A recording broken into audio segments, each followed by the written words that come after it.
for lunch. Or re-entry. We are live. Holy God. Ready? Oh. Wait, I guess we're in just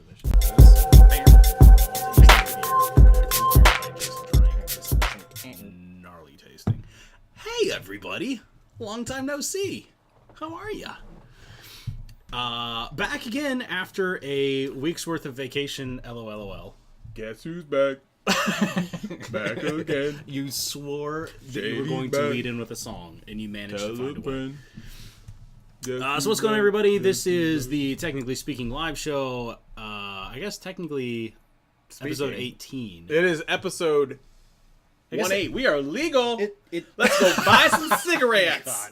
I guess it depends on how you count, whether or not you're counting number of consecutive episodes. Oh, consecutively we hit 17. That's yeah. pretty good though. That's a long. Yeah. It was So a grind. the problem is we are not professional YouTubers yet, so No, when they real keep- life interferes, it keep- interferes in a big way. Demonetizing us. Oh Yeah, oh, yeah. No, they don't. Well, they do. Yeah, they do too. Twice. We've been demonetized several 3 times. We have one that's demonetized right now. We have 2 that's demonetized right now. So we got another one that's demonetized right now. Yeah, So that's I'll verify that. a You third keep, or a fourth you, you keep talking. Yeah, so lots of things have been happening in the last week. Scott and I, unfortunately, we just got way too busy to even begin to try and commit to putting out content last week. So sorry about that, but we are back this week with a show that is on the upper end of mediocre. Oh, Maybe, probably, barely, maybe. boy, there's a lot of things that have happened. Good evening, Mayor. Mr. Mayor, Mr. how are you? Mr. Mayor. We've missed you terribly. Have you? Uh-oh. Uh-oh. Actually, I meant to Cross pull the up streams. the, Cross the stream. meant to pull up the live show too.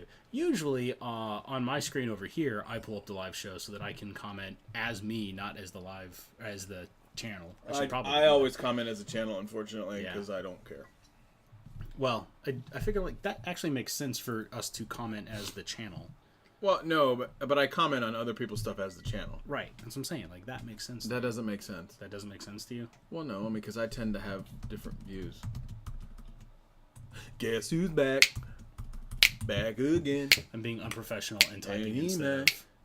Yeah. That's Tell it. a friend. True story. Do you know it cost like $300 to repair our MacBook Pro keyboards? Oh, is that the fallout from? That's the fallout. The keyboard gate or whatever they're calling It's all it? one piece. They have to remove the whole thing Yeah. and replace it all at once. That is exceptionally irritating. Do you know how many times I have saved a truckload of money by repairing my wife's MacBook? As a matter of fact, Because we have videographic evidence of the last time that I broke her. boy, MacBook. did you ever. Yes, I did. You were lost last week. Lost last week without our. There's a song, I Was Lost Without You. We'll wait because you'll sing it. I'm sure you will. I was lost without you. He's gonna look it up. I think it's Michael Bolton. This is solidly within your domain. You would know this. It says Mass Effect. I don't think That is not. that's, No, That is not. that is way too recent. Uh, So cool story, bro. So a bunch of your hole. Robin There's- Thicke. Really? I don't remember that song. Huh. Huh. Huh. Huh. Huh.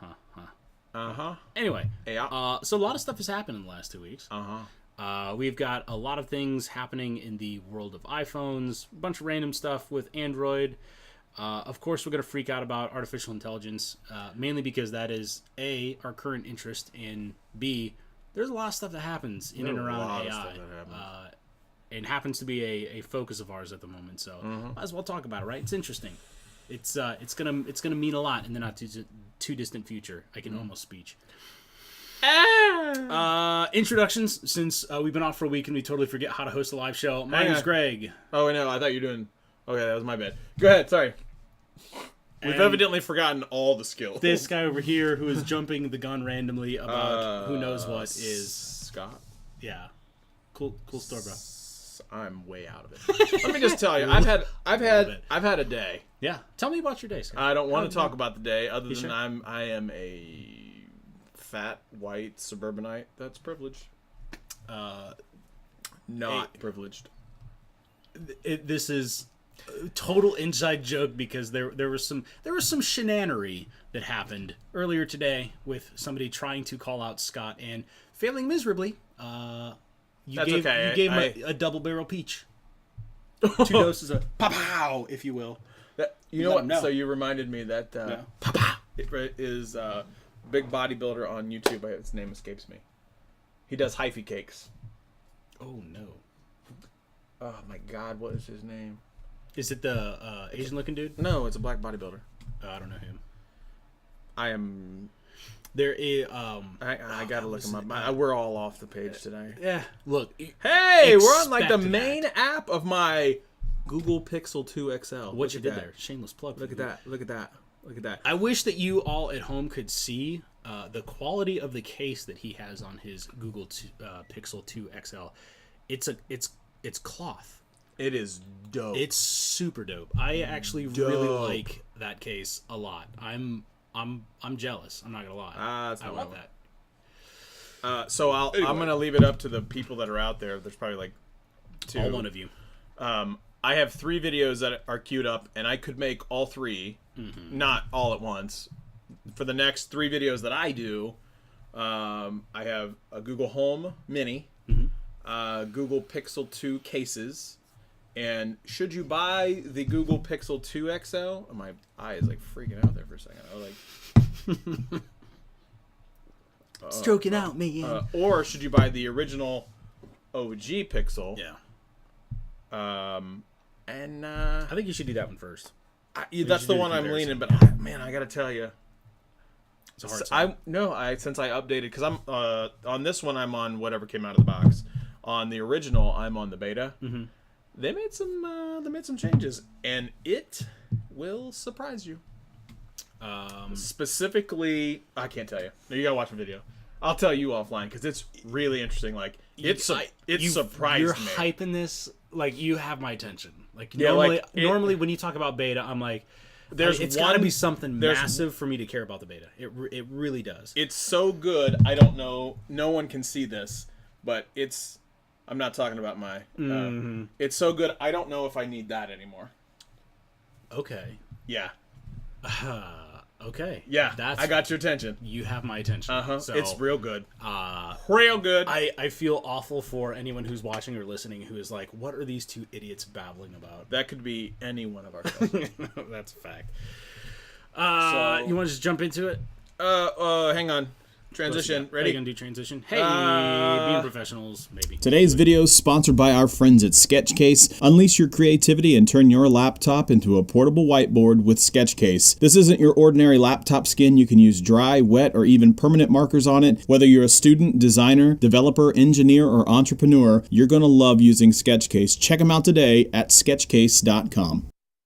Additionally, today's show is also brought to you by our friends at SHS Audio Department. SHS Audio Department does podcasts and audiobook production, voiceover work, music production and music licensing, multimedia services, and creative consulting. Visit them at www.shsaudiodepartment.com. SHS Audio Department also does a really awesome podcast which comes out weekly called the Vulgar Parenting Podcast, which is hosted by my guy Scotty Boombox. It features his crew of My President and Your President Miller and life coach Choops. Catch everything that the Vulgar Parenting Podcast does at vulgarparenting.com. Make sure you give them that 5-star review on iTunes. When you give that 5-star review on iTunes, they will read it no matter what it says. Again, visit them at vulgarparenting.com. Welcome back. I guess Sponsors. I'm a bro. We are dropping frames like mad, I bet. I would love to have somebody in the chat room to tell us whether or not, if you're in the chat room and you happen to see this, and we're dropping frames like crazy, just let us know. Like we're trying to troubleshoot an issue here. So I don't really know what the issue is. Like, that's why it's a good thing you know somebody who is in IT. You want to talk about because iPhones, it keeps going back and forth like this. Yeah. Pow, pow. It tells me it's good, but then when it gets bad, it gets bad. When it tells me when it's good, it gets bad. I don't know actually how many people are in here. Yeah. I don't know who you are. Me so. Look, I'm gonna tell you. Like I said, I was having a tough day today. It's a spicy week this week. I'm on vacation. I am on vacation next week. Because I am. Wait, are you really? Yeah. Really?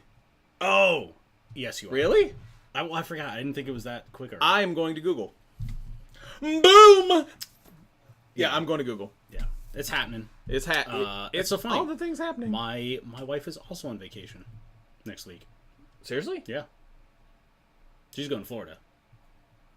Wait, I thought she was... Okay, never mind. No. Totally different conversation. She's coming with me. Oh, what you did there. Okay. Let's talk about iPhones, man. So, in our absence, the iPhone 10 actually went up for sale. Like, you could buy it. It came out today. Like, it came out. Yeah. I did not know that. I'm gonna... But you are... I wonder how many song references you can fit into this podcast. I'll tell you this much.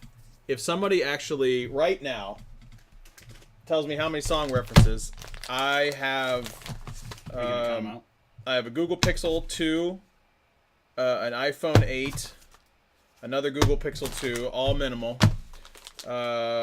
These are cases, by the way. These are phone cases. Did I think I said phone? You didn't say anything. You're just like, I have, and then you started Okay, counting no. up. You no, said, no. I have a Google Phone- Pixel 2. And Phone I'm like, cases. hang Phone on. cases. They're cases. That's not the phone. Pixel 2 case from Rinky. Is it Rinky? Pixel 2 XL, iPhone X, iPhone X. So, Somebody new cases. Sponsorships right here.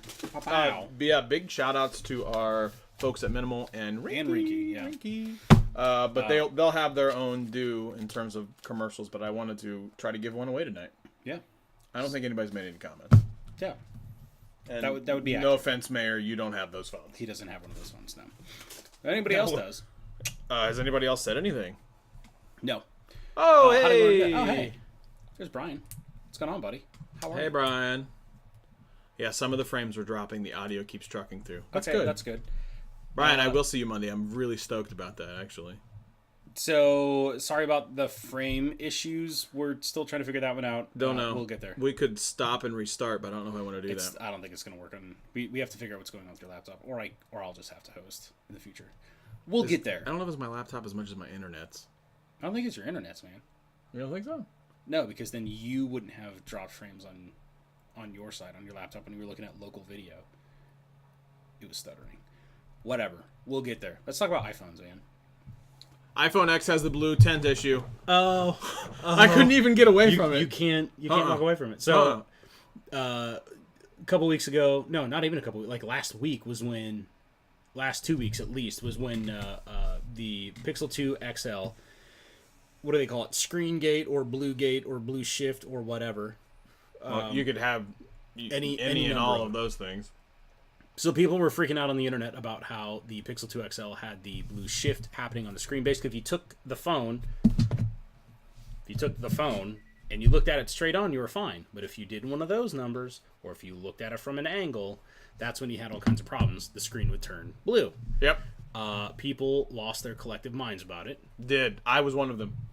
Yeah, you canceled your pre-order. I did. Well, that and partially because of the quote burn-in issues, which also turns out to be at least the last that I've heard. Retention. Is it officially image retention? Like I haven't seen any other reports other than image retention. All I've seen is image retention. I have image retention, but it's not burn-in.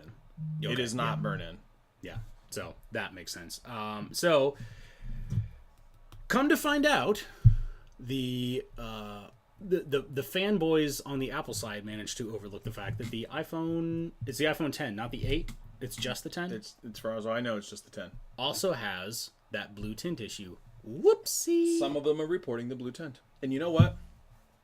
I'll stand up and admit it myself. Yeah. I made a mistake. Well, I mean, wait, hang on. I did not make a mistake. It does have blue tint. You can vouch for the fact that it has blue tint. Without question. There's no question. In my video this week, I will talk about the blue tint. Yeah. Because you can see it plain as day between a Google Pixel 2 and a Google Pixel 2 XL. Yeah. Both the two, and I tipped them over, and they both, one looks very blue, one looks white. You take your pick as to which one that is. Yeah. It is blue. I don't care. I'll say real talk though. Don't care. Not one bit. it's a little overblown in the media. Like, yes, it is very blue, but first of all, most people aren't going to hold their phone at a weird angle like that. Number one. Number two, it's not in person. It's blue for sure, but it's not that bad. It doesn't bother me that it's just a very cool color, cool, like cold, not cool like, oh dude, totally psychedelic, rad, man, or whatever. One thing I will say, like, if I have my phone sitting here on the desk like this, you can see it. It's blue, very, very blue. I mean, the only argument I feel like anybody has for the blue screen issue is the fact that it's like, well, I'm paying $1,000 for a phone. All of that should be fixed. And I don't disagree with that. Yeah, I feel like you can argue that successfully. Holy Jesus, we are skipping frames. Are we? Oh my God. It's so bad. So what's with my laptop, man? Consider this an audio podcast then from here on What out. is wrong with my laptop? Well, the only thing we can do is dig into it and figure it out. It's a good thing you know somebody in IT that can help you with this. Yeah, but I don't ask you that. Why? That's what I do. Hang on. Sidebar. Do you know what I did during all of my free time for the last couple of weeks? No. You know what I've done? No. All my free time. No. I didn't play video games. What'd you do? I built servers on my home network. I destroyed and rebuilt my entire server infrastructure, building active-passive clusters of services to provide things back out to my own network, a network of me. That's what I did for fun. So, fixing your MacBook, I got you, fam. I'm sure it's going to be something like... I'm sure it is. You can start with, like, close that, no, close that, and that. No, I get that. And that will at least help. Right, it's a fully baked MacBook. It shouldn't be doing that. I got that. That bothers me. Dean, yes, you're right. It's totally overblown. It has been It's completely overblown. I was one of those people. I admit it. I said I have to cancel my order. I canceled my order. I was supposed to have a Panda version of this. Panda being the black and white version with the orange button, which, by the way, would look super sweet. However... Well, you would have it in that dope cloth-looking case. Right, so I would have it in this dark case, so it doesn't really matter. Plus, I ended up getting 128 gigs. What was your original? 256? 64. Oh, the 64? Yeah. I didn't need to get the 128 gigs. But, I mean, you got it. But I wanted it. Yeah. I wanted it. The cool thing about this phone, there's a ton of cool things. Yeah. And if you watch my video on Sunday, you'll find out what cool things they are. You almost went into it, didn't you? I almost was like, you know what? I'm going to talk about all these cool things. No, again, go back to the iPhone. If you go out to, I think his Twitter name is Modern Dad, but it's not spelled that way. It's Phil Nickinson. He's a former editor emeritus at Android Central. Let me just go to his profile right now because I think he makes a really, really good point. Phil Nickinson, yes, at MDRNDAD. He actually talks a lot about the same thing that the iPhone is having. He shows an image of the iPhone X10, iPhone 10 portrait mode, and the Google Pixel 2 XL portrait is that mode. portrait you showed me? That's the portrait. Okay. And let me tell you right now, right now, the Pixel destroys the Apple, in my opinion. Now, someone's going to say, that's overblown, destroys really good. No, hang on. You showed me that picture. You did not describe to me the context of it. You just said, of these two, which one do you like more? I chose blind taste test, right? I chose the Pixel one. The look of the picture. When you see the Apple one, so what we're talking about, like the portrait mode, right? Selfie mode. Yeah. The big thing about the new iPhones is that it has two cameras on it. And the shtick from Apple was, we had to have two cameras in it so we can do some depth of field and all that kind of work. The idea is that when you take a selfie with it or a portrait, you get the face in focus and your background is all blurry. You wouldn't think that it makes that big of a difference. It really adds an awesome look. Yeah, it really looks very good. It's got a very interesting depth behind it. And I've taken some really good pictures. I took a picture of me and my daughter together. Yeah. Side by side, basically like this, and it blurred out everything behind us, but kept the two people on the front-facing camera of the Pixel 2 XL, and it added depth, and it's one of my most favorite pictures that I've taken between her and I. an off the cuff cheesy picture can look insanely professional just with that one little touch. Yep. Normally, something you'd have to have a lens for if you were going to do it professionally, right? Yep. So Apple decided that they were going to solve that same problem of making your pictures look a little more professional by doing it with 2 cameras. Google did it with AI, and the AI version looks better. And that's the... In all the pictures that I've seen so far, and it's not that many, agreed, Still, though, they all look better, though. they all look better, and the most interesting part is it's through AI, and it's through machine learning that is continuing to learn. Like, Yeah. the So it's more only gonna get pictures better. that it does, it will get better. So that's... yeah, that was so interesting. Dean, I wonder if waiting all year for a phone that lets you down is as bad as waiting all week for a video. Wow. Shots fired. Wow. Dean. I mean, bro. yeah, you're Dean. killing me. Here's what I want you to do, Dean. Just take Unwatchable. take some type of sharp object and then just poke your wife with it. Yeah, Just right now and tell her it's from 2 schmucks in the US. yeah, because that's what Right you're doing now. to us. Because that's what you're doing to me, bro. Shivering That's us what you're in the doing to ribs. me, bro. Shivering us in the ribs. I just dropped my pencil. Good job. Whatever. So on the iPhone X, Yeah. did you hear that Woz isn't buying one? That doesn't surprise me. Really? I don't think He's been in Apple, in Apple. he fan. created things. Yeah, But he's not interested. He's not interested. I think they rushed it. To That was they've come out and said that that was supposed to be a 2018 phone. They rushed that. That's a wonder year why. early. I don't know why. I wonder why they would rush the iPhone X. They're competing with themselves now. Like, why not just do another iPhone 8 and then go, hey, next year, got something special. Other than the 10-year anniversary. Well, I think that's part of it. I really think the iPhone 8 and 8 Plus especially, Yeah. vastly underrated. I think it's a great device. Wife is considering one. She's going from a 6. Oh, it's an way. 8, yeah. I wouldn't even question it. I would do it hands down. Hands down, I would. So there you go. If you're listening. Yeah, if you're listening, Mrs. Beard, go get the. Gotta get the 8 Plus though. Don't get the 8. It has doesn't to want be. the Plus. No, She no, doesn't no. want the It's big phone. not. No, you gotta get the 8 Plus. It has the much better chipset. It's got the much better everything in it. I know I'm doesn't preaching want to it. the choir. Get Down the line. 8 Plus. Get the 8 Plus. Get the 8 Plus because you will not regret it. It has every single thing that the iPhone 10 has. Everything. No, it doesn't. It has the same chip. Same chip. Doesn't have the same It has a home button. connect. Oh, I camera don't on care the front. about that. Doesn't have Face ID. She doesn't need that. As a matter of fact, hang she on. really doesn't need Direct that. quote. It has everything that the iPhone X has. It does not. You are. I hate Greg. Hang on. What's the word I'm looking for? I hate Greg. It's. I hate Greg. You're wrong. You're wrong. Hey, Wrong. Wrong. What are you gonna do? What are you gonna do? What do you got? I know you. What? You can bring up Mayweather and McGregor? Nope. Do it. I'm better than that. Oh yeah? No, you're not. Better than No, that. you're not. I know I can't do it. You want to. I'm a privileged white guy. I hate you so much. That's fair. Did you hear about the engineer that got fired from Apple? I felt so bad for him. I feel. So who feels worse, him or his daughter? So here's the story. He should have known better. Here's the story. There's an engineer at Apple that worked on the iPhone X, iPhone 10, whatever. Brought his daughter into work. Daughter has a YouTube channel. Posts A pretty successful one. now.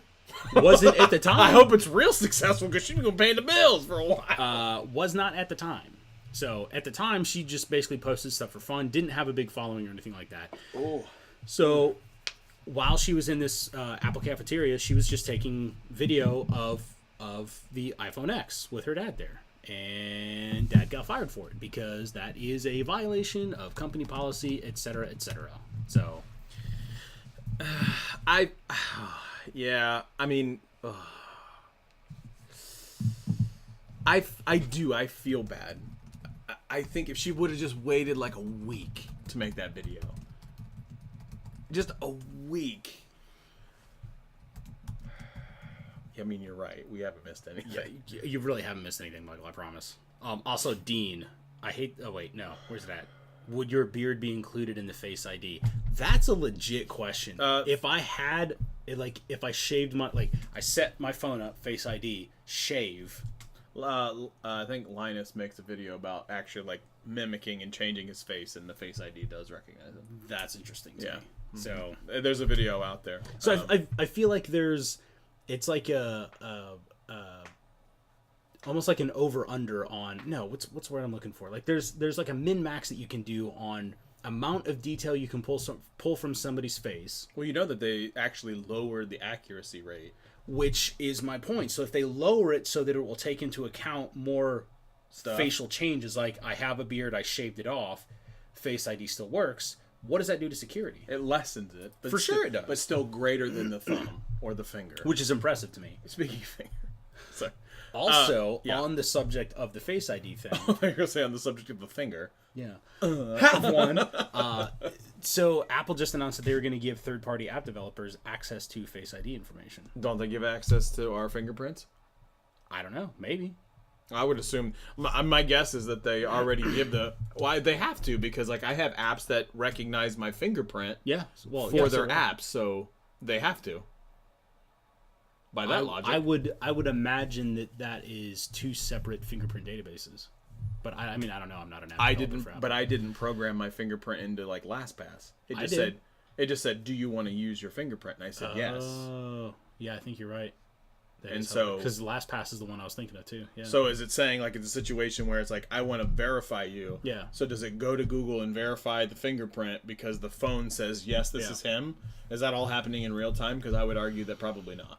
Probably not. It's got to be stored someplace. So my guess is it's saying it's stored somewhere. Yeah, but how much and they're of giving that access to that? But okay. So there's a difference between I'm giving you access to the data, meaning that you would be able to quote unquote see my fingerprint or my Face ID, and like almost API access where you say, hey, here's the data I have on a fingerprint, does it match? And then that goes into whatever stores your fingerprint ID information and says, hey, do these two things match? And that thing says, yes, it does, no, it doesn't.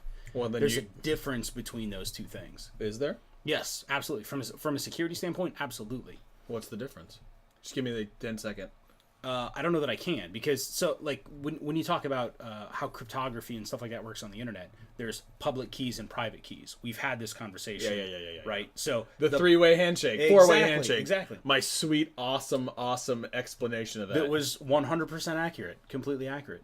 So when you're talking about cryptography like that, your private key is the one that you never want to release because that has all the information, right? Mm-hmm. That one, if somebody has your private key, it's over. If somebody has your public key, they can't recreate the private key from the public key, but you can figure out whether or not the two are valid based on what the public key contains. It's the same kind of thing as what I'm talking about. Off the rails. Gotcha. Duly noted. You were not at all paying attention. I was paying attention. Barely. That's probably accurate.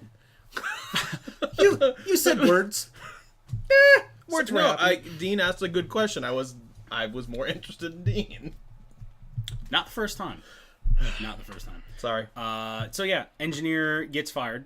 Apple's giving access to. I do too. But we are both in industries and have worked in the past in industries where NDAs matter, non-disclosure agreements matter. It's true. They are legally binding for a reason. Yeah. I think it kind of sucks about the way that it went. About like, I would have much rather seen him like. I get it. There had been the problem I have with it, there's been so many leaks from so many people about it. And people showing basically the exact same footage. Like, there was nothing that she showed. Nothing was earth-shattering. Yeah. She took the phone and was like, hey, look at this cool thing. Agreed. It was a very cool thing. And there's a ton of other prolific YouTubers that have done the exact same thing. And she showed it using Apple Pay. That was it. Yeah. There was nothing special about it. She didn't go like, look at this really super secret. She didn't do that. That's the part that I have. Is like, I get it. They violated the embargo or whatever. Yeah. Honestly, she probably wasn't even aware of it. Which is the unfortunate thing. Like, if she wasn't aware of it, like, such a bad dude, thing. You should have told your daughter you can't share that kind of stuff. If she knew, like, you gotta believe that stuff is serious. You can't mess around with NDAs. It's just sucky. Let's see what else. Yeah. Apple is $20 a share away from being the first ever, the only company valued at $1 trillion. 1 trillion. $1 Woo. trillion. Is that insane or what? From being the first $1 trillion company. I can't believe Isn't that that's a insane? thing. Yeah.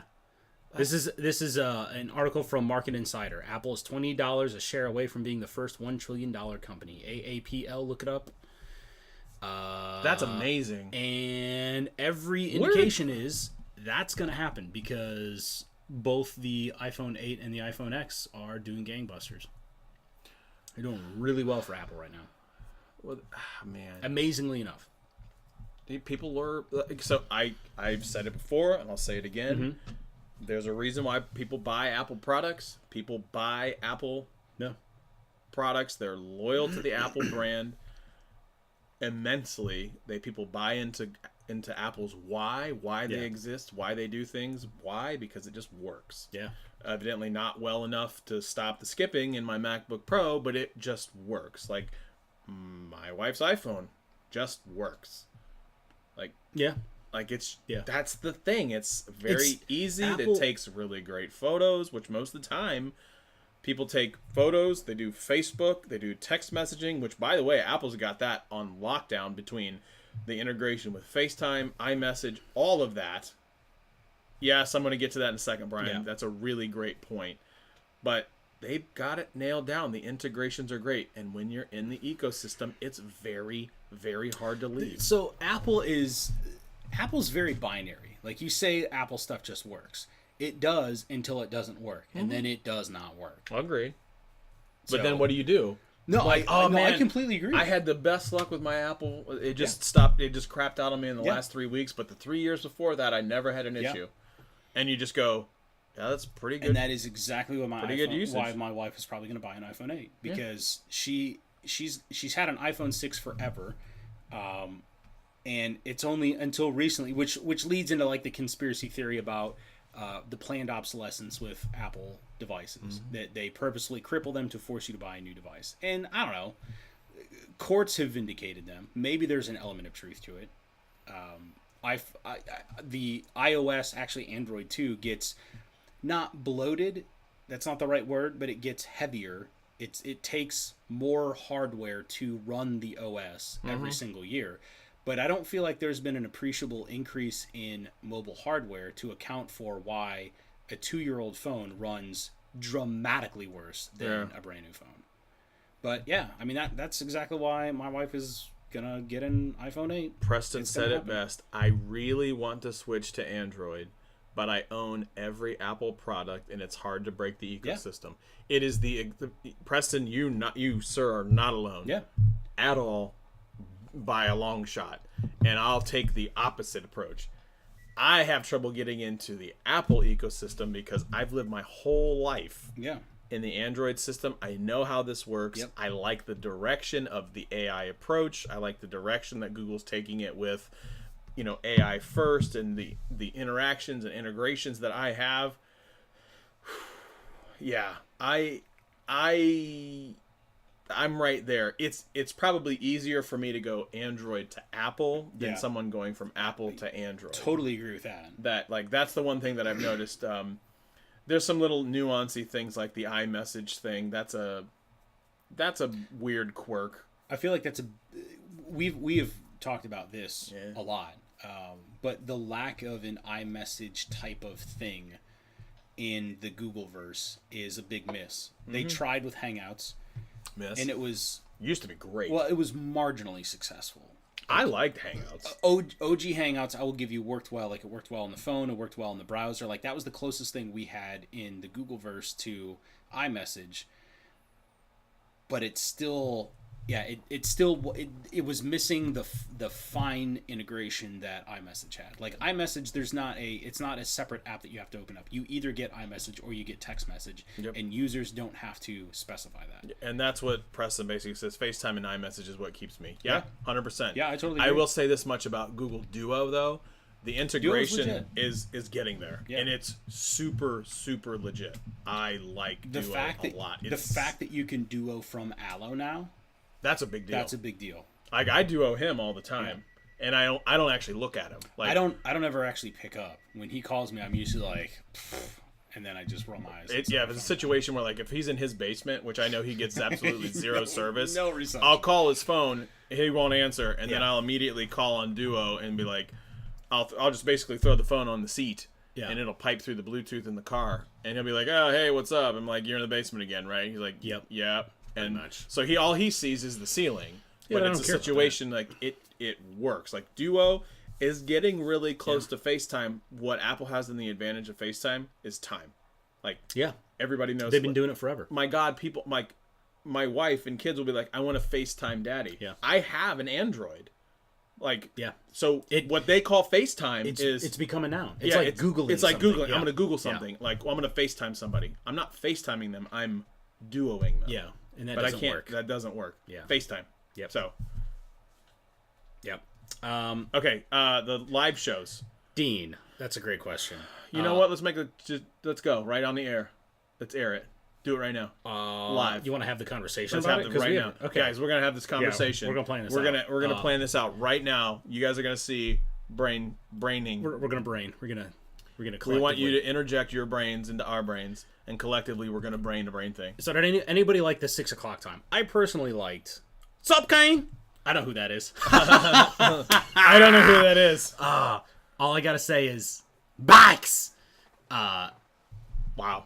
We'll have that. Offline conversation. So yeah, I did like the 6 I like p.m. the 6 o'clock time. 6 I o'clock, like the 6 I feel like o'clock worked time. well. We had a bunch of people that participated. Yep. I mean, I guess I like it the depends 6 on. o'clock time. So Yeah. So that's going to be my pitch. I'm going to say let's move to 6 o'clock. I think it works well. 6 p.m. Eastern Standard Time. I'm gonna throw that out there. I like that a lot. Oh, okay. Yeah. All right. Yeah. That's who that is. Orale. Yes. That one.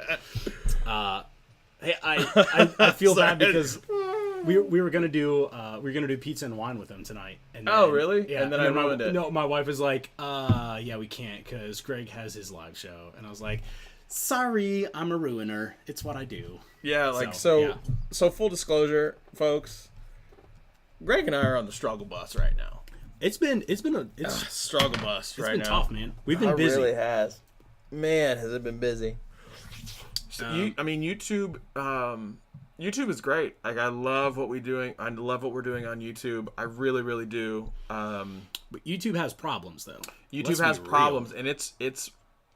We have grown a lot as a channel. Yeah. We've exponentially in a lot of cases with some of the things that we're doing. But in full disclosure, and I am all about transparency and how this thing works. If any of you want to know how YouTube Analytics and things like that work, first ask Preston because he's better at it than me. Yeah. And then if he's not available because he's really busy too, come to me and I'll tell you how we do it. It's hard. It's a grind. Yeah. You have to put out consistent content. We did the live show 17 weeks in a row. We do a Sunday video all the time, every single week. We missed last week because honestly, we needed a break. We needed the break because it started to feel like a job. It is a grind. Yeah. And we're still dedicated to doing that, not because we don't like each other, Kevin. Well, we don't. We've never liked each other, so that's a moot point. A moot point. Yeah, exactly. Right. The thing is it's a moot point. It's a moot point. You know, a cow's opinion. Some folks will get that. Oh, that makes me laugh. But the idea is it's really difficult as a small YouTube channel to continue to put out videos where we're getting a couple hundred. We put a tremendous amount of time into our videos, and we get maybe a couple hundred hits. Well, and I don't want this to sound like woe is me. It's not about that at all. But it's like, so it's the amount of effort that we put into videos to get a relatively few views out of it, number one, but combine that with the fact that much like everybody else on YouTube, we have also been getting hit with demonetization. And so at our scale, even though it's not worth it. It becomes very hard to justify like the amount of effort we're going to put into a video and then to have it demonetized. That's a problem. So yeah, YouTube has some problems right now, and we're not the first people to talk about this by any stretch. Nope. Everybody right now on YouTube is talking about this. My God, they had MKBHD, Yeah. Super Sap, these really huge YouTubers getting demonetized today for every single one of them was an unboxing of an Android X, Now, iPhone 10 video. I recognize that there's probably people out there that don't really get what that, like, to have something demonetized. Like, what does that really mean? It means we don't get paid. We get $0.00 for that video for the duration that it's demonetized. And the problem with that is a lot of these things are happening shortly after the video is released. So YouTube has so they're secretive about it, but as well as we understand it, being YouTubers, partners on our end, there are a lot of automated systems that do a lot of like content scanning and stuff like that to figure out, whether or not your content is copyrighted, so on and so forth. And it seems like, as far as we can tell, and as far as a lot of other people have talked about, it seems like we might be, in some cases, running afoul of that. I have a specific story that I pulled out because it reminds me of this whole situation. Okay. So if it is indeed these automated systems, is there some trickery afoot here? Are the systems getting fooled accidentally? And it seems like they are. I mean, it very well could be. And much to Dean's point, everybady's having to do the clickbait on there. Yeah, you're right. You know why? I won't do it. The problem is, like, we've gone into the realm of kind of clickbaity titles. We don't like it. But we don't do the whole full up clickbait. We don't do that. Like, do we make it clickbaitish? Yeah, we have to. Yeah, not full on like completely opposite of the video. Maybe it's just like a interesting color scheme, or maybe like, is this phone really worth it? I mean, look, one of the most successful videos on our channel talks about Google Wi-Fi. Is it still worth the purchase? Like, that's pretty clickbait. You know what I mean? Right, but I still think it's a fair question. I mean, I agree. I think that it is a fair question, but it's still fairly clickbait, and it's still, that is one of the most successful videos on our channel. So, like, do the math. Like, if the most successful videos on our channel all have some type of a clickbaity type of thing, like, we're basically financially motivated to do that. Like, if we want to remain viable, you have to, because people don't watch your videos. Yeah. And people don't subscribe. And those things have direct impact, as far as we know, in how much you can get of, per click in terms of ads, how you get YouTube Red revenue, how you get ad revenue, monetization. There's like a whole big thing. And again, I'm sure Preston's probably like, oh, these guys not even close. Probably. Because he's an expert in this type of thing. When I have questions about things like this, I go to Preston and be like, hey, man, this is kind of what I think. But we're pretty far left of field based on how we started going down this path of what time is the live show, right? So ultimately, I think we want to move the live show. We're probably looking at about 6 o'clock. I don't think we've really found a good home for it yet, because here's the thing. A lot of it still has to fit within our real world schedule. That's a challenge. Like, again, not that this is a woe is me thing, but we're freaking busy. We are crazy busy. So yeah, we try and fit it in roughly around the same time. I think we're going to start shooting for 6. more towards 6 o'clock. If it does occasionally go either at 7 or whatever, we'll let you know. Like, the reminder will set you up. Like, we won't, whatever the time is on the actual reminder of the link, that is the time it will be that week. And if anything changes, obviously we'll put it out on our socials, but only goes so far. But I would ultimately lean towards, I mean, Richard, you're right. Duo is great. Not a lot of people use it. I think that's because Google's going the right path right now of getting the integration where it needs to be. Like, it's starting to show up in the phone app itself. So it's getting there, but it definitely was not there in the beginning. Agreed. It's getting there. All right. Pushing in the clutch. All right. I'm going to get us back on track. Okay, let's do this. So, Dean brought up, by the way, don't think I didn't see that, Dean. Dean had a little 2-word comment that he put out a while back. You're going to have to scroll for a while. He says, Razr phone ?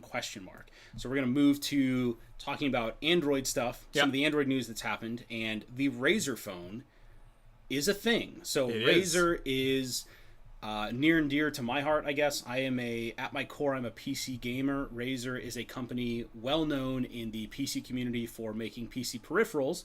Decided that they were going to get into the smartphone business because why not? why if not? Red Camera Yeah. can do it, why can't they? And I honestly think that might be at least a part of it, looking at the number of other people that are out there doing phones. If they can do it, why not? So they got into the smartphone business. The phone itself, Huge. enormous, blocky. Bezels. That forehead and that chin. Yeah, forehead and chin for sure. You know why it's so big, though? Pause. You know why? No. The Tell me more. Well, birds and the bees. The forehead and the chin are speakers. And Lou, Lou from Unbox Therapy say these are the best speakers he's ever heard on any phone. I would expect nothing less from a company like Razer. That this to me seems like, okay, well, if you're somebody who's big into like PC gaming, PC culture, let me make. So a PC to a console is usually like a monster machine to a micro machine, right? So if you have Mighty Machine. Exactly. So if you have somebody in the that's involved in PC peripherals that decides they're going to make a phone that somebody who is deep into PC culture would appreciate, you have to make it a monster. You have to make it something that stands out. It has to be powerful. It has to be big. And every indication is that I mean, this is not the be-all, end-all phone. Don't get it twisted, right? No, but it is 5.7 inches. It has a 1440p screen, which is... You're speaking my language now. You're talking about better than 1080p resolution. Yep. So that's a big deal. So it is still very much a modern phone. So for those folks that are out there, it will remind you of the Next Bit Robin. For those, if you go back, wow. Let's hang on. I'm gonna blow your mind. You ready? Man. Pop the clutch. Let's go back a little bit. Man. It looks like the Next Bit Robin because Razer bought that company. Yes. And it is basically the Big Brother, better, wholeheartedly better version of the Next Bit Robin, which was an okay phone. But this phone is a beast. It looks like a monster. So 4,000 milliamp hour battery. Big. That's a big flipping battery. Well, it needs to be. Did you see what it was doing in terms? It was like, now this means nothing to me. Yeah. Because I don't know what it means. The NVIDIA, not the G-Sync, like but 124 megahertz. 120 hertz screen. Or whatever that means. That doesn't mean anything so to me. it does. It means a lot to you. You just don't realize it yet. So what they're talking about is a refresh rate. So how fast the screen moves. How fast the screen refreshes. How fast does it go between from one frame of movement to the next, right? So it's the difference between... Did you ever see like The Hobbit in high frame rate? No. It's the soap opera effect, right? Where things look hyper realistic because there's extra frames in there. So traditional movies are shot at like 24 frames a second. I said it's the refresh rate. It's 120 hertz, Dean. That's what I said. Yeah, I think he was just basically... I think that was his way of saying... I'm with you, well, fam. I think it was his way of basically saying, like, stop me from speaking and you take over. Yes. I think that's what Dean was trying to do. I was gonna say it because I got you. I'm here. This is my play space. But yeah, so movies are shot at 24 frames a second. If you see a movie shot at 60 frames a second, it looks fake. Yeah. So and we film all our stuff in 60 frames a second. Right. So imagine an even higher refresh rate. Now, granted, there's a difference between the frame rate that you're shooting your content at and how quickly your screen can actually refresh between individual frames. Okay. And that's what the 120 hertz is. So if you ever see a 120 hertz TV, that is all, like, watch basketball on a 120 hertz TV. I bet it looks baller. It's like you're watching a basketball game through a window. Like, it looks incredible. That would be sweet. It's legit. Also features 8 gigs of RAM, a 12 megapixel dual camera wide angle lens, and 2x optical zoom. Larry asked if is the battery big enough for 120 hertz refresh. It's 4,000 milliamp hours, right? Yeah. So I don't know. What I would suspect is that I doubt that it runs at 120 hertz. It continuously. It does not. Okay. That I can confirm. I was watching with Lou the other day. Watching MKBHD talk about it. when it's not needed, it basically doesn't use it and only uses it as needed. Yeah, that makes a lot more sense. Now, the real question then is, like, when does it need it? Because is it going to do it for YouTube? I hope not. That would be a waste. My guess is it's going to only be for gaming. I think MKBHD actually said for specific games built for it. Not for the phone, but for the Hertzes. Okay, I can get behind that. Which makes me wonder. So there's, I think, a specific hardware tie-in with NVIDIA. Of course there is. Okay. So it's just dynamic refresh rate, Ultra Motion, NVIDIA G. Looks like a great phone. Yeah, it really does. It looks very interesting. And it's not priced terrible. I think they said it was like $650. It's got a Snapdragon 835 in it, so it's got a modern mobile processor in it. Razer phone 64 gigs of storage and micro SD card for up to 2 terabytes of extra storage. I mean, like, I have been kind of salty on smartphones for a while. This is the first thing that I've seen that I'm actually kind of interested in, even more so than the Pixel. Really? Yeah, and it not because of not because I'm like mad at the Pixel or anything like that, but this has the things that I am not ready to give up yet. I'm not ready to give up the micro SD card. I'm not ready to give up the headphone jack. I'm you just don't not. have a micro SD card now. I know, and it sucks. I said it. What? Say something. Come at me, bro. I open up your settings app. You're gonna ask me how much storage am I currently using? You're darn right. I'm going to. I'm what right? You're gosh darn right. Confounded storage. The problem is storage. I'm at 47%. And you have 34 gigs free. 34 gigs free, and I promise you, I will blow through that quickly. Doing what? Filling it up for the sake of argument? Nope. I do a lot of podcasts. I listen to a lot of podcasts. So do you just randomly keep them on after you listen to them? No. Good ones I might re-download because I'm going to listen to it again. So what you're saying is you would then delete the ones you've already listened to. And then download. And thus free up the space. Hang on. So you're going to have podcasts full of SD cards? It's a continuous growth of podcasts because as I listen to one, a next one will come out and I will download that one. You're right. So yeah, there's a plus minus. What is your data retention strategy? Oh, stop it. With your your data retention. Do you archive your data? Do you purge it? No. You should probably follow the standard, jerk. Not only do I not purge There's a policy for that, Greg. It's all misnamed, too. I don't even follow the same naming convention across all of it, Scott. Don't. I don't do it. Don't do it. I don't. And you know what? You know what? Permissions? I let anybody read and write to it, Scott. Don't do it. Anybody. It doesn't matter. It's open to the world. He's about to have a stroke. I'll be dropping the chief data officer a lot. I'll be texting him on the regular. Oh God, we have a problem. That makes me so. That makes me happy. Yes, Dean. Thank you. He goes 614, Greg. Yes, indeed. This is my favorite shirt. It's where we're from. Shooting video eats that disc up. Exactly. So for somebody who does an awful lot of video production, you would think that they would be a lot more interested in having some form of external storage that they could then plug into their MacBook to be able to pull the videos off of. Where is the Pixel? Weird. Where's the original Pixel? I'm trying to make a point. Mm-hmm. I have I see it. You're so flustered right now. Oh, here it is. Find it. It's triggered. This OG Pixel right here. Yeah. This OG Pixel is only 32 gigs. I filmed at 1080p at 60 frames a second and 4K, and I never, ever had less than 9 gigs. Cool story, bro. Available. Yeah. I would. Shut up in your face. That's for Dean.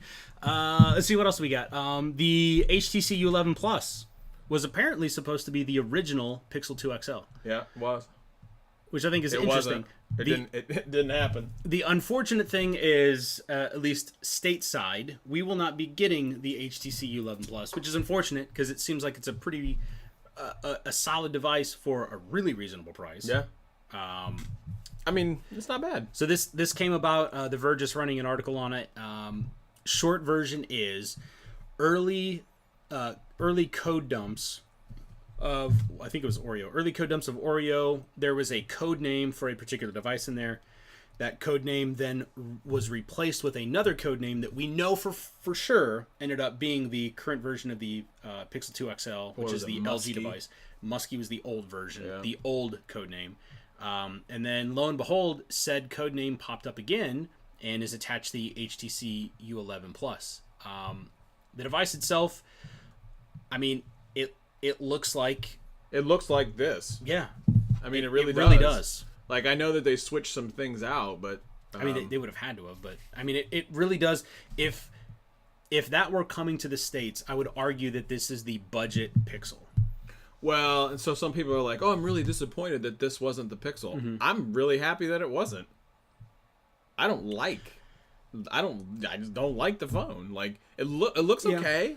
Like, it's got a bigger battery. It's nothing to write home about. Like, people are talking about, like, oh, this would have been such a better look. Like, what happens if they would have had all, like, it would have been so much better. Look at the screen, so much better. Look. Okay, so the screen arguments come back to the whole, like, blue chip thing. People which are is freaking out about that. But, again, the problem is, for $1,000, I get it. I do, too, but I don't think it justifies the level of saltiness that people have towards it. Strong agree. So it's it's a HTC U11 Plus, has a 6-inch screen, 18:9 aspect ratio, so it's 2880 by 1400 or 1440. Sorry, oddly enough, I believe that is the same resolution that our MacBooks run at, 2880 by 1440. Well, right now I can't tell because my MacBook sucks at dropping frames. It's driving me crazy. Yeah, OLED display. I'm triggered. You are triggered. I'm so loud. I'm probably blowing out the audio like you wouldn't believe. Meh, it happens. Yeah. Anyway, so that's the HTC 11 Plus. Looks cool. Yeah. Wish it was coming to the States. Might actually be. Oh, Scott, you are just so entitled. Dean, I'm sure you heard it earlier. I am a fat, white, privileged, entitled guy from the suburbs. Jimmies have been rustled. Rustled them jimmies. Yes, they have been all rustled. up in them jimmies. So this, there's a handful of people out there that are watching that I know will appreciate the significance of this. DNS over TLS is coming to Android. I have no idea what that means. You heard letters. You were like, what do those words mean? I heard BBQ, WTF, LOL. That's what I heard. So this is significant. This is a big security get for Android people. I'm gonna let you have your moment. Go ahead. I'm gonna have my moment. I'm a security crazy person. First of all, I go out of my way. I'm not saying that I'm a security professional, but I at least go out of my way to make sure that if you're gonna get my stuff, I'm gonna make you work for it, right? So DNS is this thing. Hey, that's right. Videos. We're doing videos. This is happening right now. Selfie right now. Selfie. Hey. Oh, it didn't work. Fail. So DNS is this thing that basically lets you type in a web page and get to the web page. See, web pages on the internet aren't actually at www.google.com. They're at some IP address. 192.168. That's not the actual IP address, just for the record. Series of numbers, right? Most people aren't going to take the time to remember a number, right? So they invented this thing called DNS, which lets you translate the numbers to an easy-to-remember name, which is how we get Google.com out of the whole thing, right? So here's the thing. In today's day and age, data is a big deal. People, everybody is fighting over data. So if it's not the search companies, the Apples and the Googles and the Microsofts of the world fighting over your data, or the Amazons, the world's biggest social network, Shiv. If it's not those companies fighting over your data, I feel like you're judging right now. Oh, a lot. Why are you judging? What do you got against me, right? You know what? Everything. It's the ISP, your internet service provider. The internet service provider understands that your search data has a truckload of value. And they want that money. So Google stepped in and they said, "Okay, fine. I'm going to take care of this problem for you." They implemented TLS, which is Transportation Layer Security, I think. Yeah. Pretty close to that. So what it is it's a form of encryption. So that means that when you are searching for crap on the internet and you're using DNS over TLS, this Google service that they're providing, your search results are encrypted. Meaning your ISP can't see it. The downside is Google can. That's pretty much the short of it. Or the long of it, depending on how you basically Google wants the data. Well, of course Google wants the data, but if you're going to Google and typing stuff in there anyway, they basically already have your search result history. So honestly, I feel I have a fairly good idea of what Google is doing with search data. I don't have any idea what ISPs are doing with search data. So you're more okay with Google having it because you know what they're probably doing with it. It all comes down to transparency. So if I know what the net result is, if I know, even if I disagree with what they're doing with it, because I'm not necessarily a big fan of all of the things that Google is doing with my search data, but if I know what it is, I can at least make the informed decision. And a known versus an unknown is going to win every single time. Period. Okay, so Dean asked a question. I'm and to see it's this to question. me. Okay. And I don't know what it means, but I'm going to make it up. Scott, I'm losing a lot of thought. No, I think here's what it is. Scott, I'm losing a lot of throughput, and it's between the router and my VPN. It's between the router and my VPN router. What us? I don't know what that means. What us and will it keep in place of TCP? Answer right now. Well, I think what's got it on right now is like you gotta. Oh, God, Dean. Okay, so here's the deal. Are you ready for this? I'm about to lay that knowledge on you. And the best thing about this is I'm a techie guy, but I'm a consumer tech guy. So you're going to be really, really impressed with how I'm going to answer this. Super impressed. Are you ready? Oh, I can't wait for this one. Dean, I hope you heard his rant a couple weeks back about the four-way handshake with WPA2. So let me go ahead and I'm going to bring this down a little bit so we all know how this is going to go. So when we're talking about throughput, we're talking about some pipes. Right. Just straight pipe. Yeah. Well, because the internet, it's a series of tubes. It's tubes, right? Yeah. So I'm glad. I'm right there with you. It's nothing but tubes. Yeah. Zeros and ones running through a whole bunch of tubes at once. Some runs faster than others. Some got a big tube. Some got a small tube. Yep. This is you. You are now, you're trading words for time because you're like, I don't know where I go from shut here. up. You shut up. Shut your hole. I know I'm trying to help with this. He heard the handshake. Everybody heard that handshake because it was the right thing to say at the time. It surprised me. So you got how close hang to on. correct Yeah, you were. so you got a bunch of pipes, right? You got a throughput problem because one of your pipes is pushing a whole bunch of ones and zeros through, but your VPN pipe, this small hole, it can't push a whole bunch of ones and zeros through. I got a big backload of ones and zeros, and I'm trying to just shove it straight through a small pipe. Just that's what the problem is. And now I don't know if you mistyped this, but what is UDP and will it help me in place? So what the UDP is, that's the ultimate displacement pattern. And what it's doing is it's trying to open that hole a little bit and shove some ones and zeros through. I don't think it's going to help you in place of the toilet paper compartment placement, but it probably could. Or TCP. Or the TCP, sorry.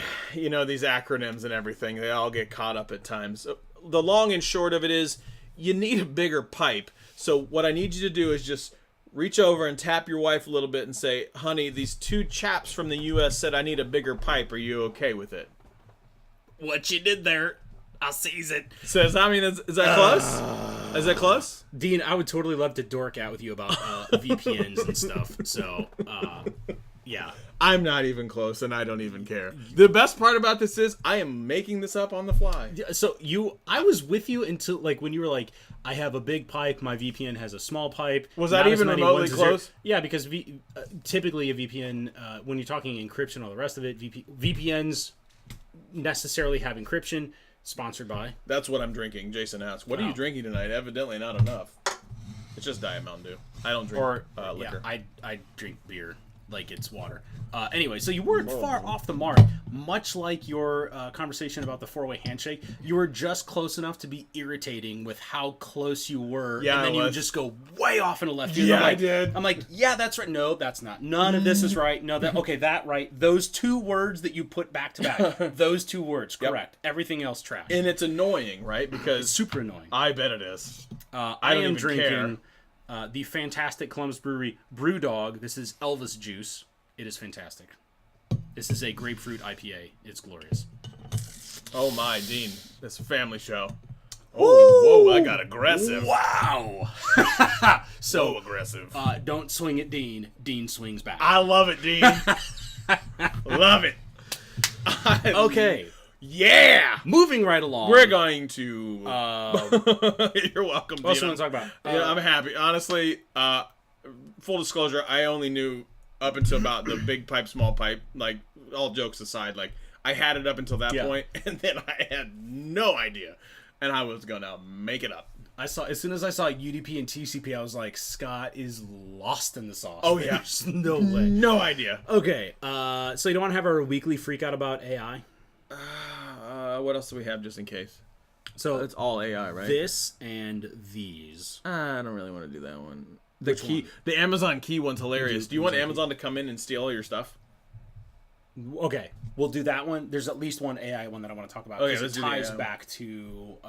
It ties back to, I think, some of the YouTube stuff. Okay, But, go ahead. let's see. You want to do key first? I think it's stupid, so it'll be quick. I mean, it'll be quick for me too because I also think that it's stupid. But you're also talking about somebody who is like security minded. Yeah, but okay. I talked to my wife about it. She I- thinks it's insane. I love Amazon. You love sure do. Amazon. Yeah. I'm not letting you in my house. No. So- Amazon Key. Yeah, Which came out of- do the rundown. Amazon Key, which came out a few weeks ago, essentially is they are going to deliver home packages to you, Yep. which is great in theory.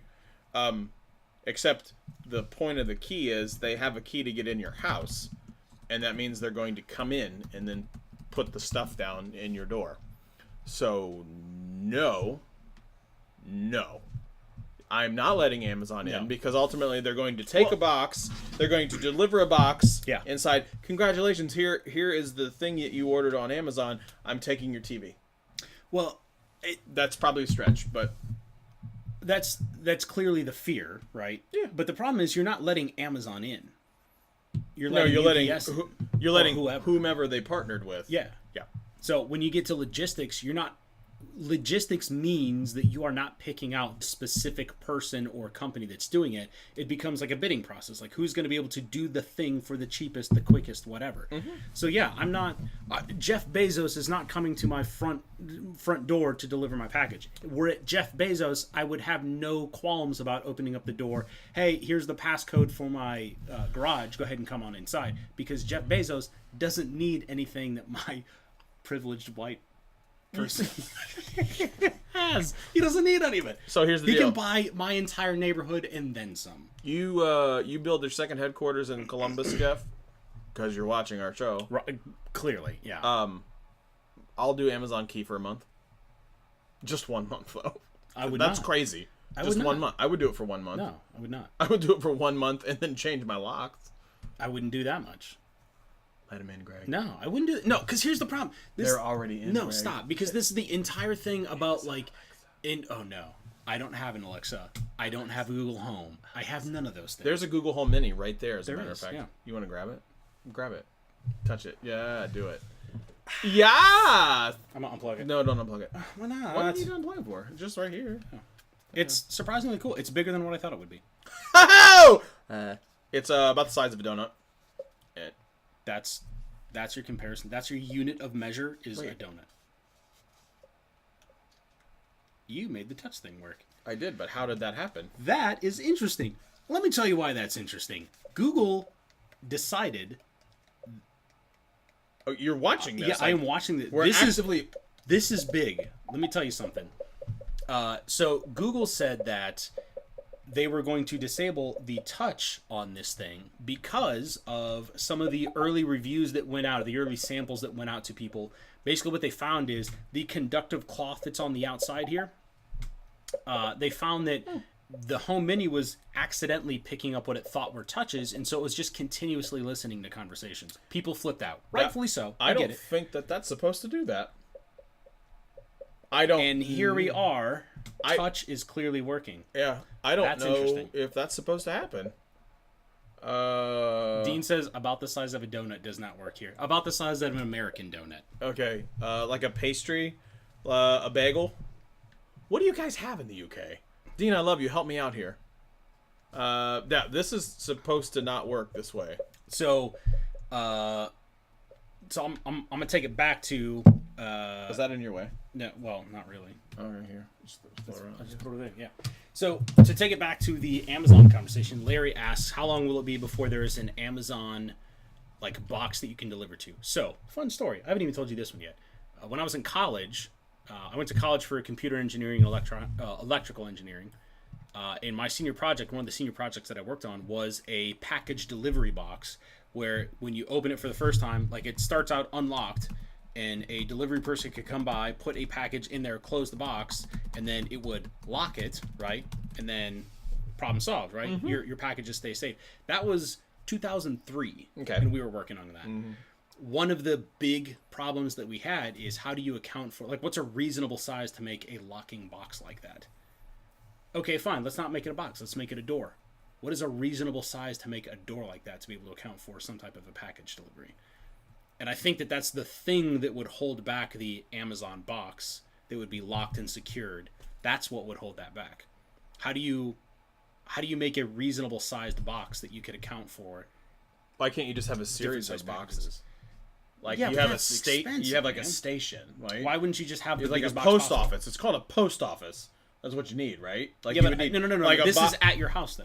Oh, that's what I'm saying. It's at your house. Well, everybody gets a doggy door. Okay, right. So we talked about that too. That was part of the senior project piece that we had. So everybody has a doggy door. You have some type of a door. Yeah, but then it's button, whatever. A big box. How you shove a big box so there? how big of a door do you need to reasonably accommodate the vast majority of packages that you might receive? I don't know. It's an impossible task. There's just no way to do it. That was what got us on that senior project. So that's where Amazon Key comes from. And that's why they're going that route instead of just something like a box outside your house or a door that you would have password protected that you could, like, basically only fit a package through there. But let's be real. If it were big enough to fit the biggest packages in there, you would be able to just climb through the door. It's no different than Amazon Key at that point. It's still a security nightmare, man. Just give in to the overlords. No, let man, them in. No, because no. You let them in the home right here. Look, how nice was it to have Lionel Richie playing right there before? I have a home theater system, first of all, that will blow the socks off of that little thing. My love. And I don't need any of those things. I don't need this. I don't need your Google Home. I don't need any of that. I don't need it. The only thing that's right. This is how he derails. When he's lost the conversation, this is how he reacts. He just derails the conversation. This is what happens. You're all getting raw Scott right now. Oh, yeah. Raw. Bite the I mean, It's Dean's fault. Does anybody really think that Amazon Key is a good idea, though? No, like, it's a terrible idea. It's an awful idea. I know. Let Amazon into my house. Yeah. Look, I love Amazon. I order everything on Amazon. You're not coming into my house. I agree. And I like our UPS guy. Yeah, I do too. Like, we have the same guy all the time. He is one of the nicest dudes I've Am I ever getting met. like a lazy face? Are you stroking out? Am I? No. Do it look You're like good. it? Huh? It's not a sprout. God.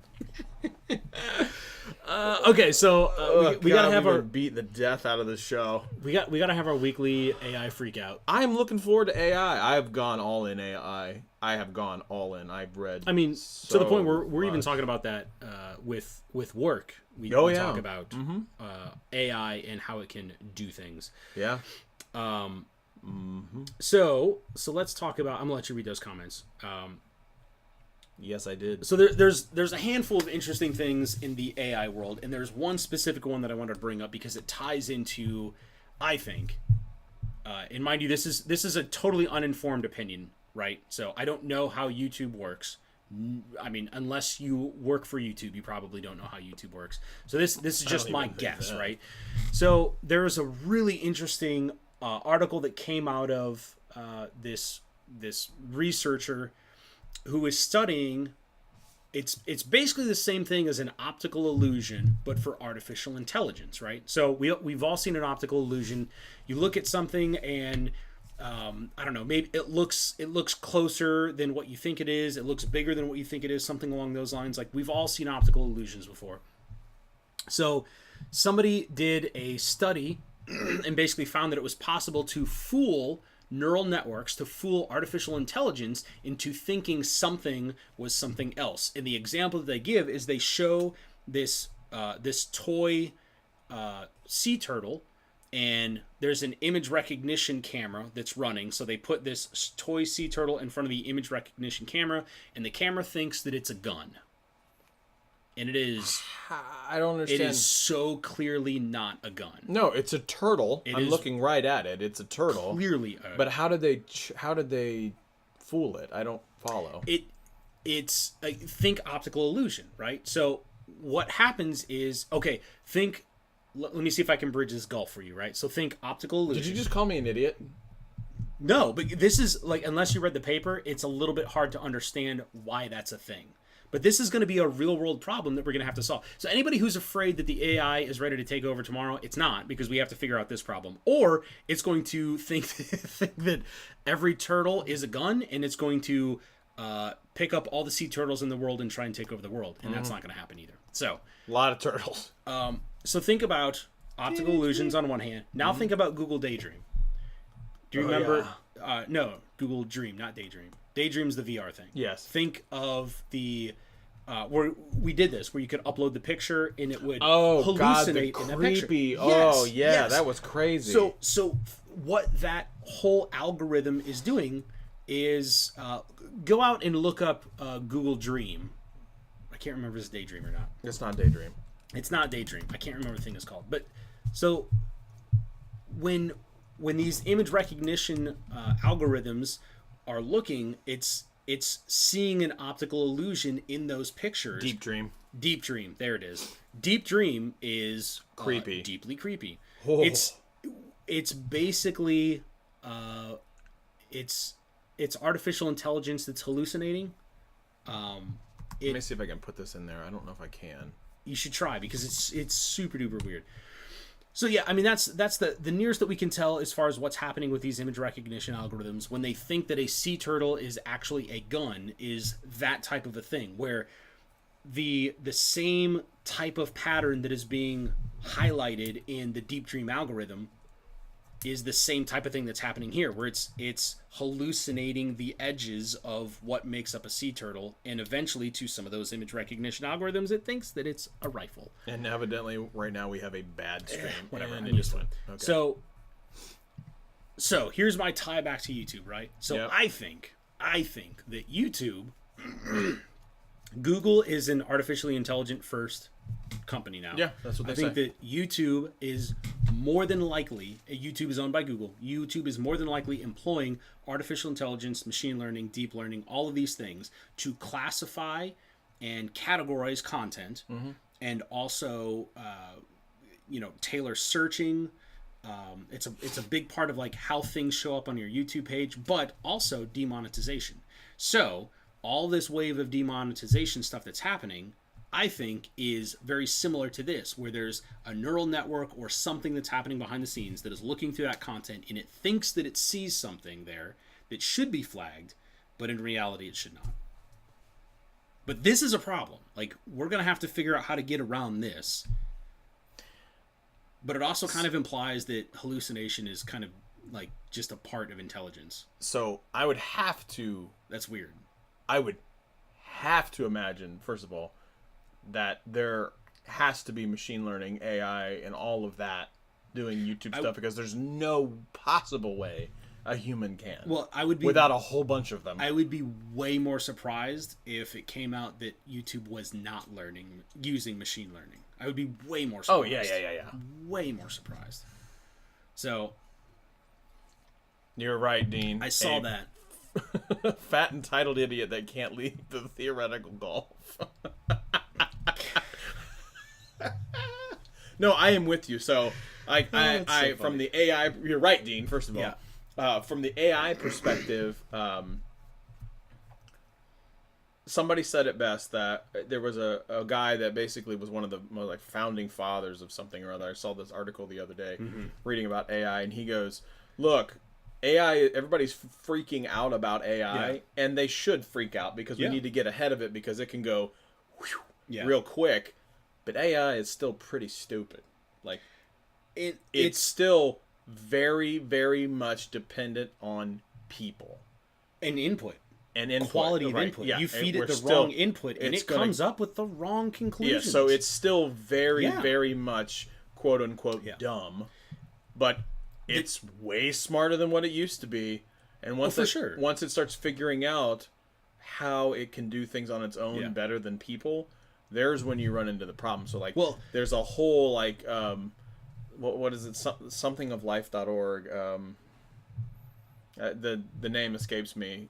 But there's a whole website that's dedicated basically to kind of the governance and the oversight and the morality of course you know this. Morality of AI.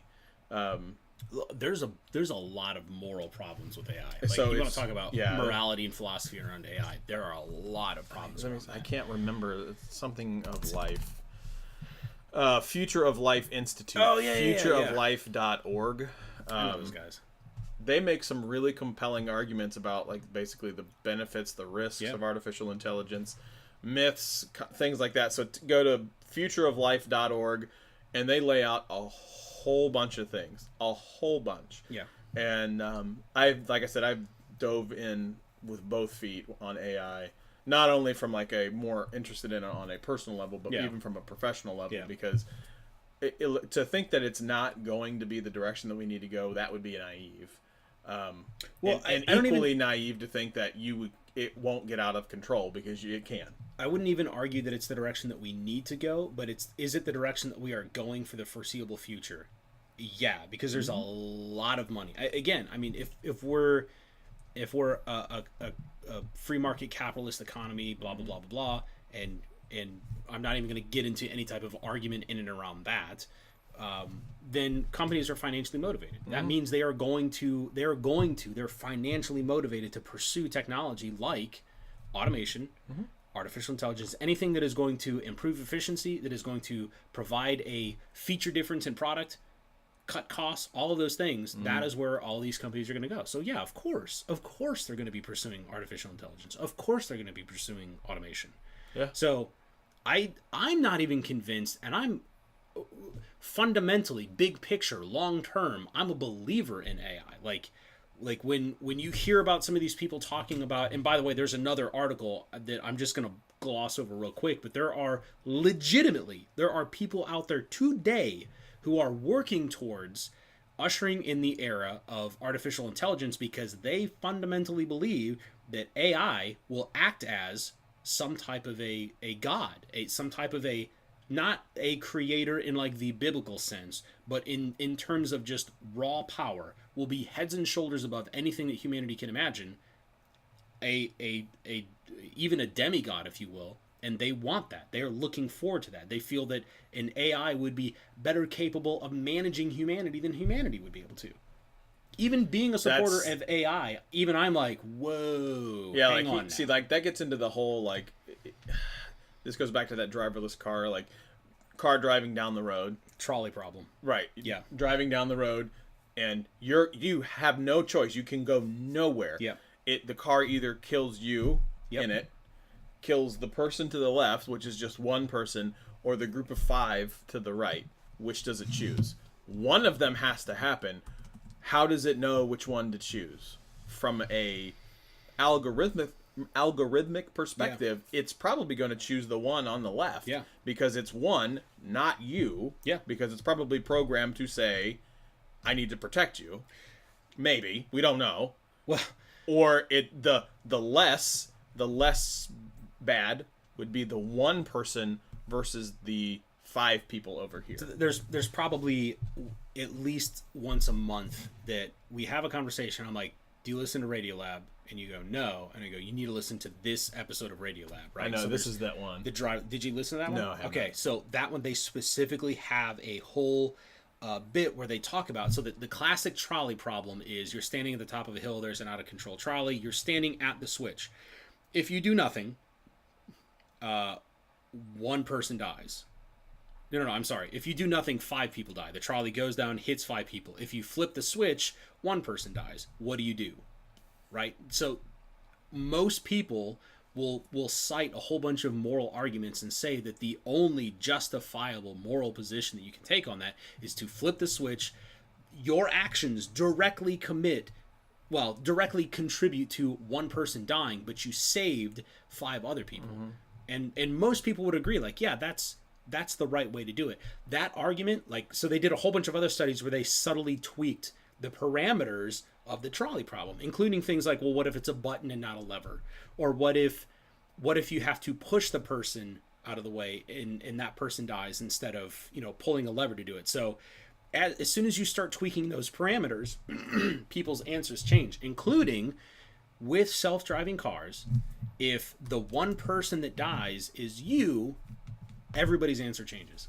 Suddenly it's, no, F those 5 other people, I want to stay alive. Or more specifically, the concern is, yeah, but how do I know that there's no other way? You know what I mean? People are very hesitant to, if it's somebody else, okay, that's fine. But when it's themselves, when their skin is in the game, everyone's really hesitant to give up that control to a computer and trust that the computer is going to make the right decision and not kill them.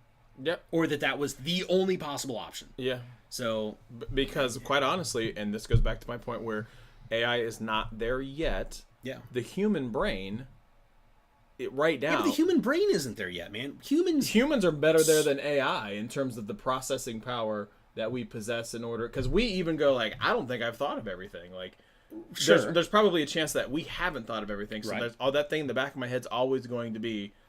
It's I human haven't thought, ingenuity is what right, you're talking about. if I haven't thought of that, and AI's not quite to the power that my brain is, then I'm gonna have a problem like putting my whole amount of trust into it because it's not quite where I'm at. So, and to me, this is the interesting part about the philosophical crossroads between science and almost religion or New Age religion at this point. So when you want to talk about, really what you're saying is that I think I understand what you're saying, but it comes down to you're saying that given enough time, you could think of more things, right? Yeah. So artificial intelligence running on a computer that is inarguably faster than the human brain can process would be better capable of doing that. But that's provided that things like human ingenuity, imagination, is purely a matter of computation. Yeah. That it's and we don't know throw that. enough math and enough time and enough processing power at it, and you get whatever. And we don't know. We don't know that. Yeah, for we sure. don't know if that's the case. Like, do I think that it could be? Maybe. But there are things that we don't know about the neurological parts of our brain to even know if the AI we're going down is relatively the same as the computational power of our brain. We think it might kind of be, but we don't really have any, like, we're getting into uncharted territory where it's just simply like, I don't know. And that's cool. It's scary. Yes, the mayor. So, oh god, I love The Day the Earth Stood Still. Classic sci-fi movie. Wait, so, we're not talking about is that the Keanu Reeves movie? Okay, Keanu Reeves movie was an awful remake of the movie. original one. Okay, Yeah. I just want to make sure that we're talking the same thing. Yes, love that movie. It's in the original one. The original one was there's an alien that comes from outer space that basically comes down and meets with humankind. He's got this giant robot called Klaatu, I think. No, is his name Klaatu? I can't remember. No, the robot's name is Bort, I think. His name is Klaatu. Bort. Okay. So it's the entire movie is basically a setup for, hey, we got to be careful with nuclear weapons because that might destroy the world. Mm-hmm. That's basically the pitch for the original movie. The Keanu Reeves one, I think, is climate is the big bad guy, the big boogeyman in that one. We have to be careful about climate because that's going to destroy the human race. Which might. It may end up being that way anyway. But yeah, so the big robot in both versions of The Day the Earth Stood Still basically serves as the executioner. So that's the thing that is going to destroy all of humanity if humanity doesn't find its redeeming quality, so on and so forth. The alien, Keanu Reeves, in the new version, I don't know who the actor was in the original one. Sorry, I'm a terrible film buff. Basically goes out into the world, meets a bunch of people, and kind of finds his own reasons for why humanity is redeemable. So that's right, the jury. judge, jury, execution, I or get that it. whole kind of triad. 1951. Yeah, I have it on DVD. Like it's a seminal piece of science fiction. Like whatever. So you're saying I shouldn't. So you're saying it. I shouldn't watch the 2008 version. You can, but I don't feel like that one has nearly as much value. I mean, don't get me wrong. The 1951 version, like, it's dated for sure. Like, it does not necessarily hold up well to what a modern film audience is looking for. But when you go into it knowing that it is, it's a period piece. It is a time and place in the world when we were solely focused on how nuclear weaponry might be the thing that blows up the world. And in a lot of ways, like, some of those same old fears are being rehashed now, because now when you start talking about AI, a lot of people are concerned about AI, military, nuclear weapons, robots that can fight. I mean, like, all of these things tie together. We're gonna have to come up with answers for all of these things, and things like the trolley problem that we just talked about are at the core of those philosophical arguments. Like, when is it okay for a robot to kill a human being? And the interesting thing to me is when you ask me that question, my immediate response is like, well, hang on, why are we talking about killing now? Like, that changes how I would view it fundamentally to being more pacifist than I would have been before the concept of robots and artificial intelligence got introduced. I'm way less likely to be induced to violence now. Way less likely. Yeah, I don't want violence. No, for sure. No, like, I want to solve, like, how can we solve this with none? Yeah. And the problem is someone's going to try to... Well, it's happening now. DARPA. DARPA is yes. actively trying to build robots that are...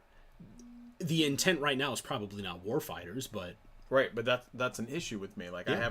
I have a problem with the fact that you're what you're trying to do is you're trying to weaponize AI. Yeah. And you don't necessarily know if you can control that. I mean, I don't You think can right now. I think there's every indication that you would not be able to control that. More importantly, it's not that you wouldn't be able to control it, it's that you wouldn't be able to predict it. That's the problem. Yeah. You might be able to leverage some controls immediately to keep it contained. Maybe, but if by the time you figure out that you don't have it in control, it's too late. It's way too late. But that's the predictability thing. You know what I mean? Like, you can't build the perfect prison for it to keep it contained. Because you don't know what it looks like. Well, because you don't know what it's going to do. If it's that much smarter than a human, it's inherently unpredictable. So I'm telling you, it bothers me how much people don't freak out about artificial intelligence. And people are going to point out things like the Y2K bug, how that turned out to be a non-issue. This is way different. This is way different than that. You have a thing that is, and it's not just one thing. It's a bunch of people that are racing, and again, financially motivated, militarily motivated to reach higher levels of artificial intelligence because other companies are also doing it. If you don't think the military is not doing it because China's not doing it, you're insane. Everyone is racing. And that's why you have people like Elon Musk, why you have Stephen Hawking, why you have these incredibly light years more intelligent than we are. I mean, we're schmucks compared to those guys. That's why they're freaking out about it. Is no one seems to be taking it seriously. Guy Fawkes Night? The 5th of November. Yeah, that's the remember the 5th of November, the dynamite treason and plot. I think No. Dean. Yeah, you're right. Also, the kind of one of the plot points for Yay for Burning Day. He got it. One of the plots for V for Vendetta is the central plot for that. Well, there we go. On that. Yeah, I don't know what that does. I get it. Well, happy Guy Fawkes Bonfire Night, which is Sunday. Yeah, Sunday. And enjoy that. Yeah, do that. We've been going for an hour and a half. So the mayor himself says, actually it's pretty relevant. In the movie, the alien was from a group of planets that placed robots or AI in charge. I do not remember that plot point, but that is really interesting because that circles right back around to the idea of Google Assistant, everything like that. Well, Google just having some artificially intelligent thing that is ultimately in charge. That's AI religion, that's AI assistance, like it all comes back around. And then do you trust the AI now? Like, if it's a man-made company that created the AI, do you trust that the AI output of that company is subjective enough? People are not ready for that. They're not. People man. are not ready for that. It's. I'm not ready to. I'm not think ready about for the it. questions. I'm not It's ready for it to hard. be in charge. To be fair, Yeah. because I don't know what it's going to do, and we need Yeah. to understand what that could look like. We need to be very careful because we're not ready to accept the outcomes of whatever it might find. Like if you just give a whole pile of data to machine learning, that's different. Machine learning, there's typically boundaries or bumpers or set of rules that it has to do. It's very basic stuff, although way advanced beyond me and my technical ability. It's still very basic in the land of artificial intelligence. When you get into deep learning and you throw a pile of data at something and you just say, I'm not answering a question, I'm not asking you a question. Figure it out. Just figure out whatever you figure out. You're not ready for what it might figure out. I don't think people are ready because people don't know what it's going to find to even ask whether or not they want to know it. So in cases where they've sort of done that. So okay, this actually has a tie-in to AlphaGo Zero. Yeah. So AlphaGo Zero, we've talked about AlphaGo, the Google artificial intelligence that beat the world's best human at this board game called Go, which is exponentially more complicated than chess. Mm-hmm. They created another artificial intelligence that is even better than AlphaGo. Is it AlphaGo Dark? It's AlphaGo Zero. AlphaGo Zero, okay. So the interesting thing about that is they didn't teach AlphaGo any of the rules of the game. The way that AlphaGo Zero got to be where it is by playing a ton of games against itself. It figured out the rules of the game, and because of that, developed strategies that had literally never been seen before, never thought of before. Yeah. So, yeah, to that point, it's different when you're talking about a game that, like, Go still has a defined set of rules. Like, you still give it some parameters. You give it boundaries in which to work in. Mm-hmm. But even when you relax those, instead of saying, like, I need you to figure out, here's all of your parameters, you need to figure out the best thing for this. When you open it up and say, okay, here's some general rules to the game, you figure it out. It still does things that surprise humans. 100 times better in this instance. Or beat it 100 to 0. 100 to 0, yeah. Like, it beat that one that beat the human 3-1. It got beat by its bigger, badder brother 100 to nothing. Yeah. By us just basically going, kind of figure it out on your own. So it goes, okay, fine. It took a tenth of the time to figure out how to beat it 100 to nothing. Yeah. It was a 12th of the time and a 12th of the processing power and a 12th of the processing time to figure out how to beat it 100 times better. So yeah, when you feed data to something and you're just said, figure it out, you had best be prepared for whatever it might ask, because it could come up with something. Again, we're talking about a game, but what happens when it's not? Yeah. When you say, figure this out, I don't know, like I'm giving you a pile of data and tell me what you learn, you're probably going to learn stuff that you didn't even know you needed to learn. It's such a weird problem. I'm having a hard time, and again, like, it's not like we're smart, right? Yeah, no, I don't think I am. But you're smarter than me. I don't think I'm smart. Whatever. It's not. We're not like AI smart. Like, we're interested. Mm-hmm. We read about it. Mm-hmm. We listen to influential people about it. Mm-hmm. We're smart enough to know that it's a problem that we need to come up with a solution for. 100%. But I don't profess to be any type of an AI pioneer by any stretch. Mm-hmm. But